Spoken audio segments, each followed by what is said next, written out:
رماها في الصحراء لمجرد انها عجزت وبدأت تخرف، جالها زهايمر وما بقتش مستوعبة ولا واخدة بالها من اللي حواليها. قال خلاص ما بقاش منها فايدة ولا حتى بتدعيلي، دي ما بقتش فايقة لنفسها اصلا. خدها ورماها في الصحراء، بس الصحراء كانت احن عليها منه. ودي قصة النهاردة. السلام عليكم. كان في واحد اسمه البيه.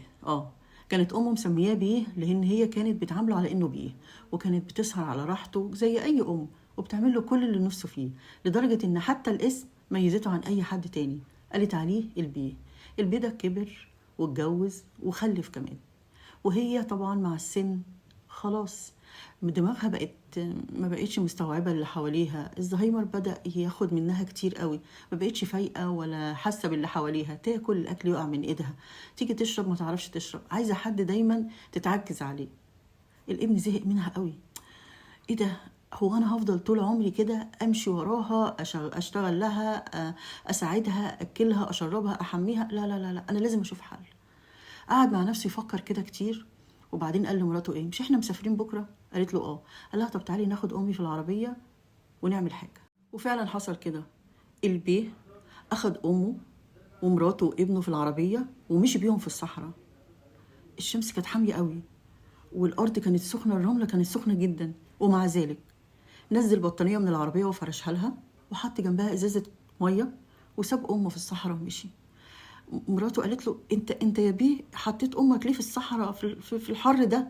الدنيا حر قوي، دي ممكن يحصل لها حاجه، وهتسيبها قد ايه؟ ليه سايبها؟ ليه قاسي عليها قوي كده؟ قال لها مالكيش انت دعوه، مالكيش انت دعوه، امي وانا حر فيها، ربنا ارحم عليها من اي حد تاني، ربنا سبحانه وتعالى مش هيسيبها. وسابها ومشي. الزوجه قالت ايه ده؟ هو ليه قاسي على امه كده؟ هو في حد يقدر يعمل كده مع امه؟ يا نهار ابيض، يعني انا بعد كام سنه ممكن ابني يعمل فيا كده؟ لازم اشوف حيله، لازم اخليه يرجع لصوابه، بس بحيله ياخد منها درس قوي. خدت الولد الصغير وقالت له انا رايحه مشوار. فقال لها رايحه فين المشوار ده؟ تعالي اوصلك بالعربيه. قالت له لا يا بيه، خليك انت في البيت، انا واخده الولد وراح بيه مشوار صغير وراجع على طول. قال لها ماشي. اخدت ابنها وراحت خبته، مش عارفه ودته لاهلها ولا ايه، المهم رجعت. فقال لها ها فين الولد؟ انت سبتي الولد فين؟ انت وديتيه الحضانه ولا وديتيه فين؟ قالت له لا انا وديته عند امك. قال لها ايه؟ قالت له اه، انا وديته عند امك في الصحراء، ربنا ارحم عليه مننا، ما اصل هو بعد 30 سنه هيعمل فيا زي ما انت ما عملت مع امك. طب وانا ليه استنى 30 سنه وانا عايشه في العذاب ده وتعبانه نفسيا؟ لا لا لا لا لا، انا كمان مش هستحمل ان ابني يعمل معايا كده، فعشان كده اتخلصت منه، انا كده مرتاحه. لا ايه ده؟ ازاي؟ اتجنن. بقى صايح في كل حته، قعد يخبط في الحيطه، ازاي تعملي كده، ازاي تعملي كده؟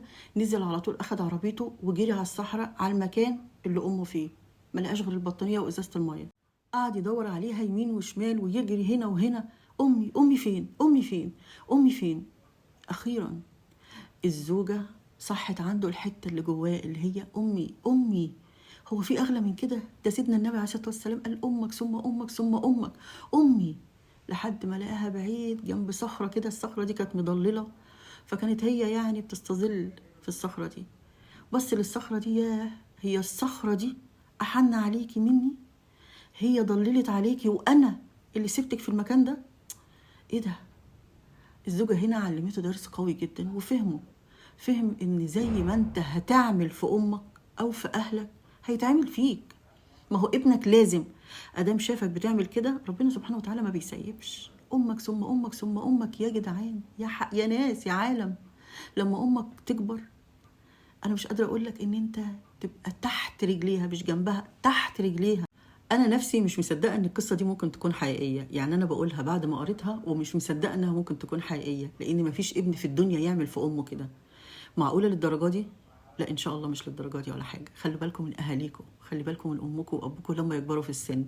هم دول اللي سهروا عليكم، وهم دول اللي قلبهم بيتقطع عليكم، هم دول اللي بيدعوا لكم، هم دول الوحيدين اللي في الدنيا اللي يتمنوا ان انتوا تبقوا احسن منهم. السلام عليكم.